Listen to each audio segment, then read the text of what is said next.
Heads of state and government of the 6 leading industrial countries met for the first time in 1975 to discuss the global economy as the world reeled from the first oil shock and subsequent financial crisis. This summit was hosted by France and brought together France, Germany, Italy, Japan, the United Kingdom, and the United States. These countries were known as the Group of Six, or G6. At this first G6 summit, they adopted a 15-point communique and agreed to meet once annually under a rotating presidency. In 1976, Canada joined the group, which henceforth became known as the G7. These 7 largest economies represent more than 50% of the global net wealth.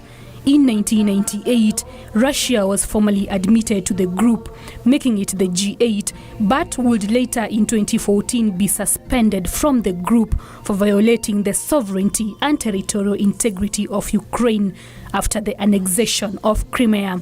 The G7 meets to discuss various issues affecting the global economy, such as security, energy, health, environment, justice, terrorism, trade, labor, social development, and food supply.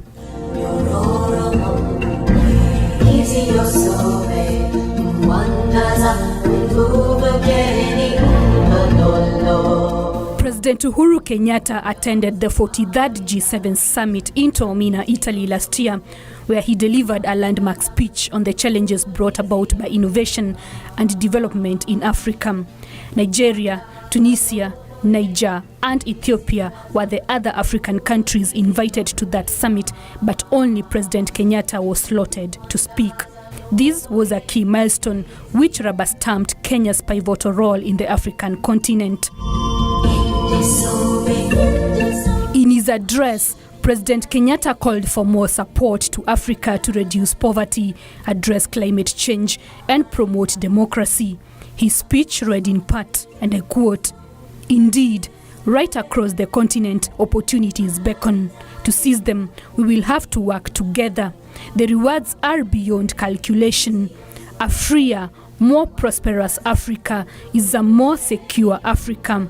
A freer, more prosperous Africa is a vital partner in solving some of the world's most pressing problems: poverty, immigration, climate change, and terrorism." End of quote. The president called for collaboration in the fight against terror, which he said is a global threat that requires all countries to have a common response. He also called for the rule of law and democracy. He said, and I quote, "Our people are free, free to choose their government, free to make their views heard, free to start and grow a business. That is the answer to the call of radicalism and violence. Only democracies can correct the abuses of power that breed the grievances on which terror is fed." End of quote. On the sidelines of this summit, President Kenyatta held talks with world leaders on key issues like trade, security, innovation, maritime affairs, and health. Such meetings have helped Kenya forge stronger bilateral ties. This year, President Kenyatta is scheduled to attend the 44th G7 summit in Canada at the invitation of Canadian Prime Minister Justin Trudeau.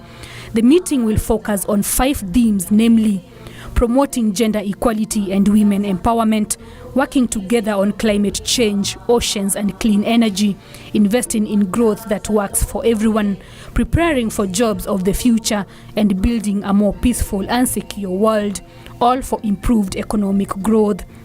This will particularly help Kenya in preparations to host an international conference on the blue economy this November. As one of the G7 summit agenda, this presents Kenya with a good opportunity to seek partnerships in harnessing the blue economy.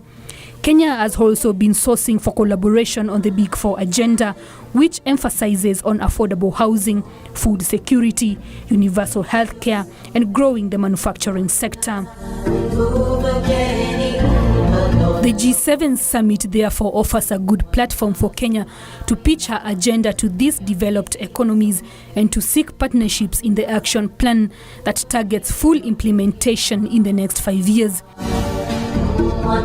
Other key focus areas for Kenya will be partnerships in improving security, promotion of trade, as well as increased foreign direct investments for enhanced economic growth. Ruth Mutegi for Business Insight.